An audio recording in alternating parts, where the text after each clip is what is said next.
This kid does longboard. Alrighty guys, so we're here with Joel, the brewmaster, and Steve, the co-founder of Mill Street. We're going to ask them the get-to-know-you beer geek questions that we always do. So first, for both of you, how did you get into the industry? And we'll start on this side. I really enjoyed beer, and when the opportunity came up to start a brewery with a couple guys, it was really just a good time in my life, so that's when I jumped into it. But I had no previous experience in the beer industry, except for just drinking a lot. And I grew up, in the 80s, so I watched in the U.S., originally coming from New York City. I watched Sam Adams and Sierra Nevada and Anchor and a lot of these breweries take off while I was in university. So I'd always had an affinity for craft beer and watching it grow in the U.S. And when I moved up here, my wife was Canadian. I moved up here in 2001 and just wanted to keep that passion going. And I saw there was an opportunity in Toronto to start it up. And since then, it's just taken off. It's crazy. The craft beer scene now in Ontario and Canada is it's wild. It's very exciting. I started in 1986 at the Amsterdam Brew Pub as a trainee brewer there. I literally kind of lucked into a job out of university and worked my way up there. By 1989, I took over both the Amsterdam and the Rotterdam brew pubs as the head brewer there. And I worked there until 2004. So I spent 18 years at the Amsterdam Brewing Company.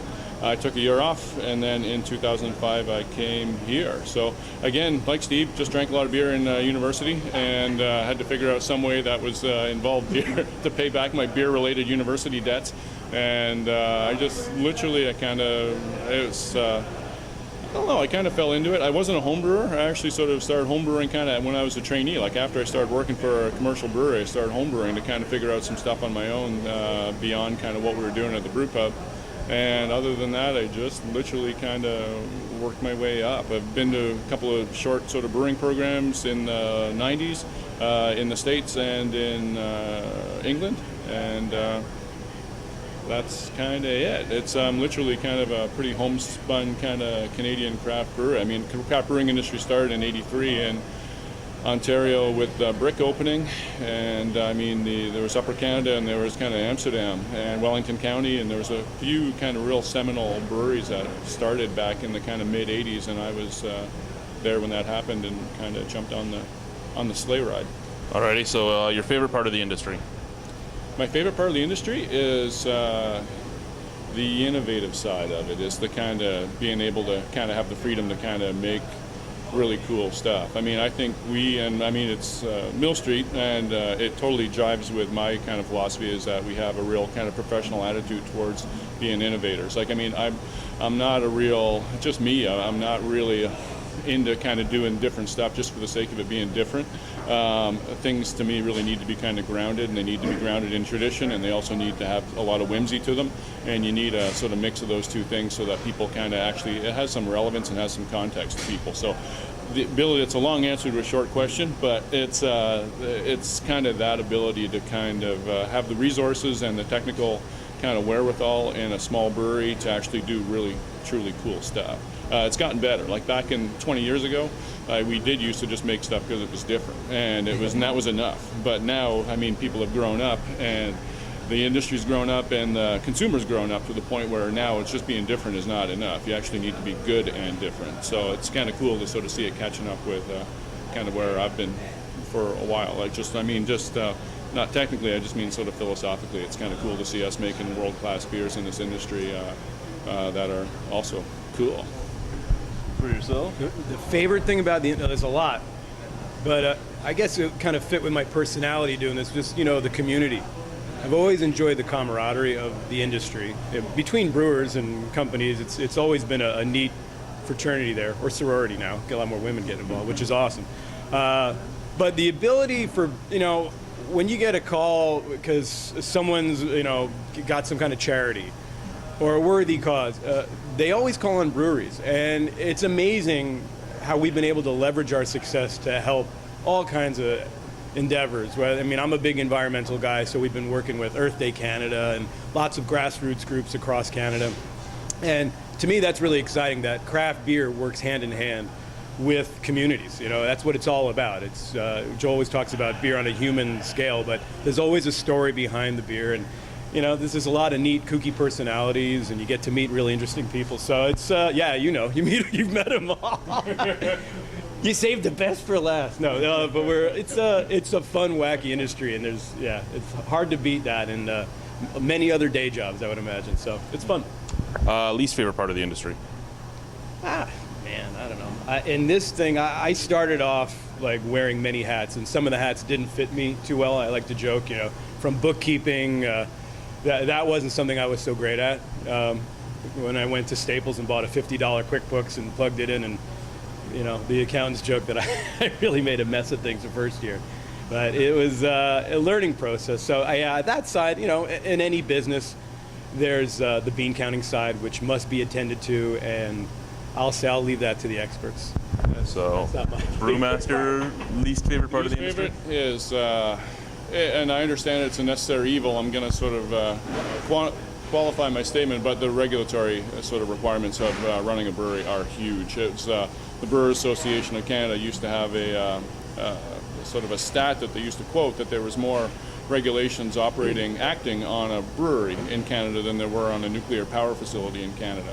I just mean because it's food, because it's highly taxed, and it needs to be sort of fit into every sort of occupational, manufacturing, health and safety kind of rule and regulation. It's just can be very dangerous places. They're really big mechanical systems. They're sort of, again, very highly taxed, both provincially and federally, and there's a lot of attention paid to them. There's just a lot of administrative, again, it's almost sort of, I'm sort of on the technical side, but I mean, it's the administrative side of actually running a brewery. There's a lot of complexity to it that a lot of people don't really appreciate until they get into it. Just sort of think if you're a home brewer and you kind of go, wow, it'd be great to run a brewery, you sort of realize that you spend a lot of your time kind of dealing with stuff that is really not very romantic. It's not particular. It's business driven, and it's also regulation driven. So that's my least favorite part. But the rest of it's cool enough to more than offset that. Favorite style of beer? Favorite style of beer? My favorite style of beer personally is Bamberger Rauch beer. It is German smoked beer. And Joel turned me on to the Rauch when we went over there. That was the Schwengerle. That's in my top for sure. I'm still a big Pilsner fan, so European Pilsners are still my favorite go-to. Least favorite? Least favorite style of beer? Oh boy, got me. I didn't even think about that. I should go to Joel first. I don't know. What's your least? Really poorly made sour beer. A lot of North American made sour beer. Sour beer, I really, really think needs to be it comes from northern France and comes from Belgium, and I think there's a lot of microflora there that sort of has been in a lot of those breweries for a long time, and they can do it right. There's a real kind of method to it, and there's just the microflora load and sort of demographic there that actually makes those beers beautiful. Trying to emulate that, I think, often does some disrespect to the original style.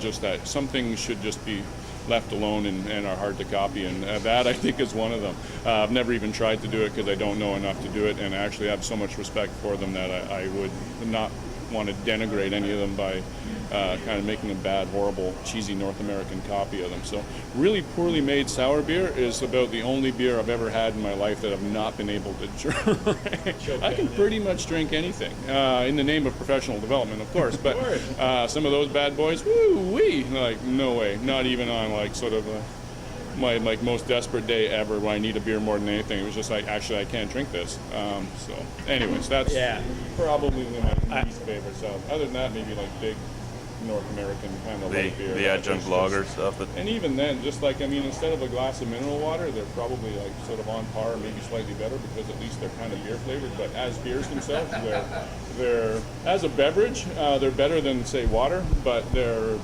not really that much sort of. I mean, it's not at all the style of beer that we make. It's not at all the style of beer that we kind of embrace or kind of want to develop. It's kind of the devolution of beer. We're all about kind of putting flavor into beer and celebrating the flavor of beer. So ones that kind of intentionally kind of engineer out flavor just make me angry. Yeah, I now that I'm thinking about it, anything that really makes me go like spew out beer, it tends to be really unbalanced beer. I find that something my palate just rejects it. It's something I just if there isn't that balance, and I'm spoiled here because Joel makes really balanced beer. That's something he does exceedingly well. So when you sample some styles of beer that just, I don't know, tons of whatever, hops and just, it's a little overkill on one side, I find that unpalatable. So it can sort of range on the style, but I look for a balance in whatever type of beer I'm drinking. Alrighty. So this one makes people think usually when it comes up. All right, well, we got editing, right? So Yeah. Okay. it's 5 minutes later. I don't know. 3 beers. 3 beers for the rest of your life. 1 from here, Yeah. 1 from another craft brewery, and then the hardest part of it, 1 from a big guy. I don't think that's hard. For most people it has been for some reason. What's a big guy? Well, Define big Gonna guy. be like a European big guy? Yeah. Or a North American big Let's guy? go North American because I know where it's going to go if we go European. do you have yours? No, I don't. I mean, it's not fair because it depends what time of year it is. I love our Oktoberfest beer. That's something I look forward to every year. Could I drink it year round? Probably, if someone added it, but that's the beauty of it. It's seasonal, So that would probably be a. You got to answer the question. But I'm stalling. one, If just I had to drink one, our Pilsner, Mill Street Pilsner. I'm gonna say. Forever and forever and Forever, like I'm doomed to like one of those weird Doctor Who boxes, and I'm floating around. Yeah, I mean you've got Pilsner. All right, and I'm all right. All right, but the next two, so craft brewery in Canada, or North America. I'll let it be North American as well. Yeah, all right. Probably Sierra Nevada. Is that a big boy? Is that kind of Technically, big? they still hit under the craft brewery laws. Yeah. So that's the whole thing is this, as Mill Street has been successful, I mean, we probably speak this, but, we've been very fortunate that people are digging us across Canada. And we've been growing, and we're not, shy about that. But we're still a craft brewery, right? And when you look to the U.S., you're not punishing these guys like Sierra Nevada or Stone for their success. Like, people just are embracing it. So that's someone like Sierra Nevada. When I was first drinking legally in the U.S., that was the beer I was, sought after. So for nostalgia reasons, I'm going to go with that. Ready? And your big boy. My big boy. I don't know. What? I'm getting not Jenny. No. Not Coors Light. Oh man. I don't know. Can I get back to you on that? I guess so. Big, I'm still waking up. If I had a beer. Yeah, because I would say Radburger. I mean, in a second, like I really enjoy. It's a big kind of German Yeah, Pilsners. Yeah. Your Pilsner head. Is that cheating? I can get it at the LCBO, so I buy it. Comes in a can. It comes in a can. Okay, I'll let it go. All right. I'm not going to get off that easy. For us, like Mill Street brand that I would drink, sort of ad infinitum, would probably be the Tank House. Like just for it being an all-round balanced beer, I think that thing kind of has a lot of flavor packed into it. It's malty and it's really hoppy, and it kind of, depending on what you eat it with, it tastes different. So as far as it being a bit of a chameleon, forever and forever and forever, I would say Tank House. As far as other craft goes, in Canada or Ontario? Canada. Canada. I'm becoming all over the map. I would say a beer that I'm really I drink a fair bit of these days, actually, because I'm in Ottawa a lot, is actually over the river in Gatineau. There's a brew pub there called Brasseur du Temps, BDT. Those pretty much anything those guys make is exceptional. I really like it. They're huge. They're these big Quebecois, high alcohol, big kind of everything and the kitchen sink stuffed into it. But again, there is a balance to it, and there's just an elegance to these giant beers that is. A lot of giant beers are just way too much and are kind of ham-fisted. These guys actually brew with a real elegance, which you often don't see in giant beers like that. So I can't pick one because they have 13, and I generally try and get as many of them in me as I can when I get there. As far as a big brewery goes, does Carlsberg count? All right, because man, used to be again, made here, too, for so- yeah, okay, it used to be made here, but I mean, just for like again, emotional kind of, not for. I mean, technical quality is really high coming out of Carlsberg. Like those guys basically invented modern lager and modern lager processing for sure. And again, it's just when I was a kid, it was just they used to have really cool ads back in the 70s, and still every time a TTC bus drives past me in the summer with a Carlsberg sign on the side of it, it just makes me want to turn into like a yabba dabba doo kind of automaton and go to the beer store and buy some Carlsberg for no reason other than it's a solid lager, it's okay, and it just kind of reminds me of like sort of growing up like as a kid and kind of my dad and my sort of uncles drinking Carlsberg. I'm not going to share my nostalgia beer. All right. Old Vienna. I was just thinking that. I was going to say what I was thinking OV is what brand that, yeah. You don't see OV much anymore. You don't, you see it like... It's Ask him again. Take two. Hophead or Malt Maniac? Good feeling. I would say, given the choice, if I had to pick one, I would say Malt Maniac. But that's a qualified Malt Maniac. Yeah. Balance. Me too. Yeah? Alrighty. See? First time there's three people agreeing. Yeah. It's usually, Hophead. I used to be. I think my palate's changed over the years. I used to be way more of a hophead.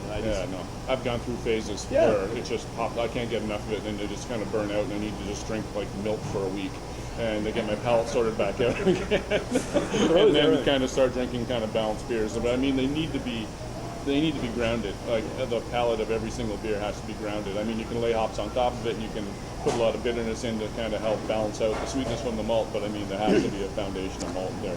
Alrighty, and what's the weirdest ingredient you've ever used to brew with? I'm compiling a list, and I want to make a beer out of all of it. That's The weirdest ingredient? You don't want to hear that's weird, or? We've done pretty weird stuff here. We never used a chicken. We've never used the chicken. Yeah, it's an old British one, where they do like a roast chicken. We never did that for the record. I don't know, the weirdest single ingredient is Shoe. a shoe. You never told me about that. Which one's the shoe in? That's why you've only got one shoe on. Leathery.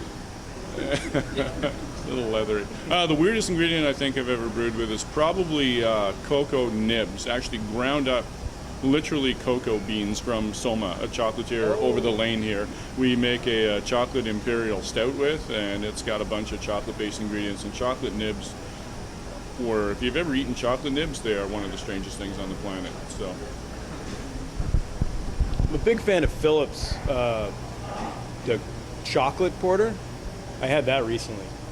I might have that on a desert island too. I don't know. It'd be kind of, I don't know. It'd be too hot to have it. Are we on a desert island, or are we just trapped in it? Am I still trapped in the high Arctic, or am I in outer space? I don't know. You gotta, yeah. Really I ask all really these cold in outer questions. space. I got, yeah. That would go way better. Anyway, hope that answers your question. Or is there more? More questions? No. Oh, okay. What's your weirdest ingredient? Ask my wife. I don't know.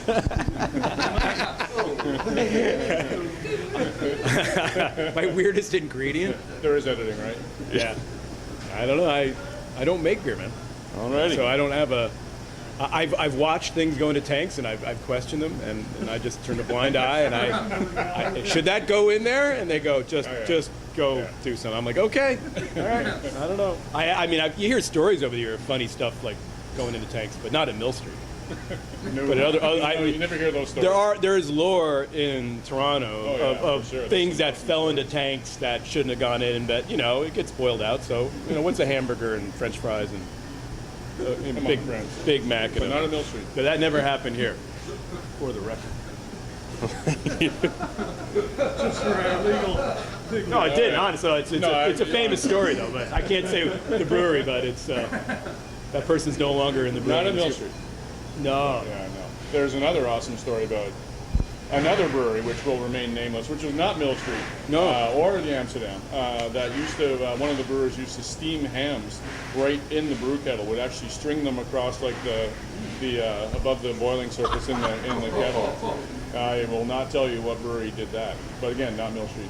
No brewery I've ever worked at, but there's people that do weird stuff. Well, brewers are weird for the most part. They kind of, they're odd birds, but it's a beautiful